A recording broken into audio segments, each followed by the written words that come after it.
बातमी नांदेडमधून आहे। नांदेडकरांना पाणी जपून वापरण्याची आवश्यकता असल्याचं आवाहन प्रशासनाकडून करण्यात येत आहे। सध्या उपलब्ध असलेल्या पाण्याचा साठा पाहता जिल्ह्यामध्ये तुर्तास पाणी टंचाईची शक्यता नाही। मात्र जून महिन्यामध्ये पावसाने हजेरी लावली नाही तर जिल्ह्यामध्ये पाणी टंचाई निर्माण होऊ शकते।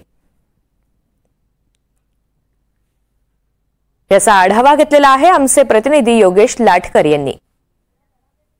नांदेड शहराची तहान भागवते ती ही गोदावरी नदी आणि याच गोदावरी नदीवर असलेल्या विष्णुपुरी प्रकल्पाच्या माध्यमातून नांदेड शहराला पाणी पुरवठा केला जातो। सध्या विष्णुपुरी प्रकल्पात 31% पाणी साठा आहे, मानार प्रकल्पात 46%, मध्यम प्रकल्प 29%, उच्च पातळी बंधारे 36% आणि लघु प्रकल्प 19% एवढा पाणी साठा शिल्लक आहे।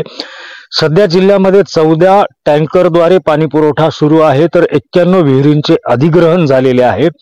अजून 6 टँकरची मागणी करण्यात आलेली आहे तर 197 विहीर अधिग्रहणाचे प्रस्ताव मंजुरीच्या स्तरावर आहेत। एकूणच नांदेड जिल्ह्यामध्ये सध्या पिण्याच्या पाण्याची टंचाई नसली तरी जून महिन्यामध्ये जर वेळेवरती पाऊस झाला नाही तर मात्र नांदेड जिल्ह्यामध्ये पाण्याची टंचाई निर्माण होऊ शकते। मोठ्या प्रमाणात तापमान वाढत असल्यामुळे प्रकल्पातील पाण्याचं बाष्पीभवन देखील जास्त होत आहे। एकूणच नांदेडकरांनी पाणी काटकसरीने वापरावं असं आवाहन जिल्हा प्रशासनाने केलं आहे। योगेश लाटकर, NDTV मराठी, नांदेड।